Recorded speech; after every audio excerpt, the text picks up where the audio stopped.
Leral.net ay xibaar ci tàng-tàng bi Leral.net ay xibaar yu wóor ak ay journaliste yu xarañ Leral.net ay reportage yu yéeme Leral.net mi ngi ci seen smartphone saa yu dañu am benn problème boo xam ne c'est récurrent le problème de santé à Mbacké ci élèves yi donc moo tax depuis 2, 3 mois 4 on enrôle les élèves dans plusieurs écoles à la CMU à la couverture maladie universelle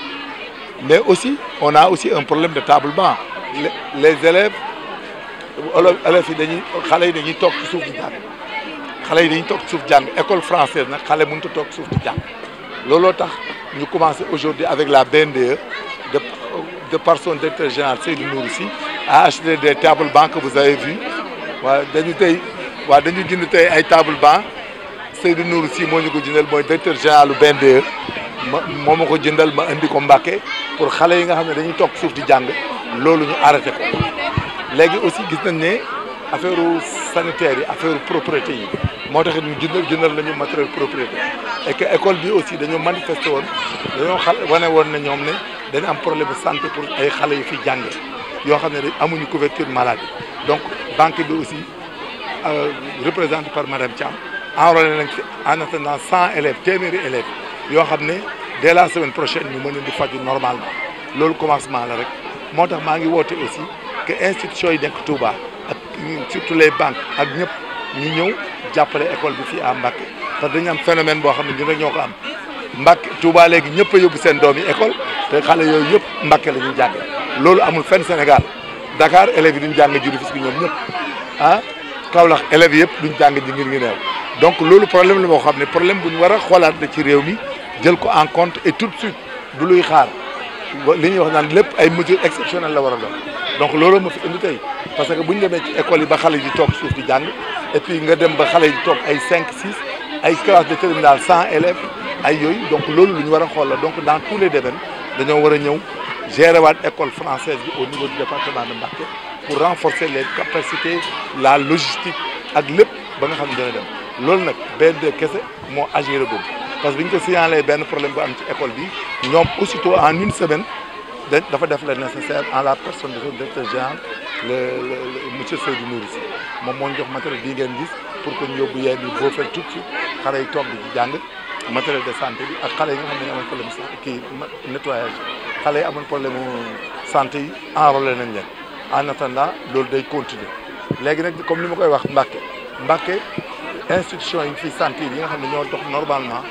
mooy Sénélec moo ñu aidé pour ñu éclairer gare bi pour sécurité bi tey BND moo ñëw jëlal ñu élèves yi amoon situation loolu nag dañ ciy invité banque yëpp ak Sonatel ay fondation Sonatel la nga fi ñu ñëw jàppale santé bi à Mbacké jàppale ñëpp et puis banques yi aussi Touba lañ installé wu te Touba amul école ñoom it nañ ñëw jàppale enseignement bi à Mbacké pour ñu mën a jël élèves Touba yi en compte loolu la ñuy ñaan ba tant d'autres ñëwaat loolu daal mooy doon suñu taxawaay ça ne fait que commencer nag on a des partenaires qui sont signalés man ils m'ont donné la garantie que dañ may accompagner ci affaire école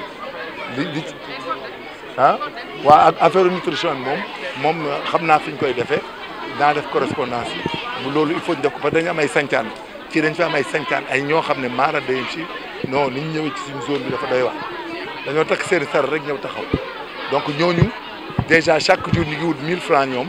yu ñu yóbbu dépense mu tëleen donc ñooñu il faut ñu xoolaat seen élèves yi nga xam ne ñu leen di aider ñu ni koy enrôler ndax ñoom laa njëkk a enrôler donc il faut ñooñu ñu enrôler seen élèves yi dem ba egg ci nutrition bi c'est-à-dire les cantines la scolaire il faut ñu indiwaat ko Mbacké moom à titre exceptionnel ndax Touba mooy tax ak sañcaan yi parce que yàlla ce qu'on appelle ay nouveaux résidents la ñu tuddee Touba rek moo am fii ak Mbacké ñoo xam ne da ngay yeewu rek fukki borom kër ñëw dëkk xam nga yooyu amatul fenn Sénégal yombatul léegi nag ñoo ñuy ñëw ak taalibe yi aussi donc du bëgg a fàtte ndax ñun suñu taalibe yi demuñu yàlla waa ni wuti xaalis donc taalibe yi aussi danañ leen enrôler waaw ñoom danañ leen enrôler ci semi yi bon même programme bi ñu def ñu jëm leen ci jàppale parce que ñun ici aussi suñu daara yi dañoo nekk ay daara yu institutionnels yi fi yàgg waa Mbusoobe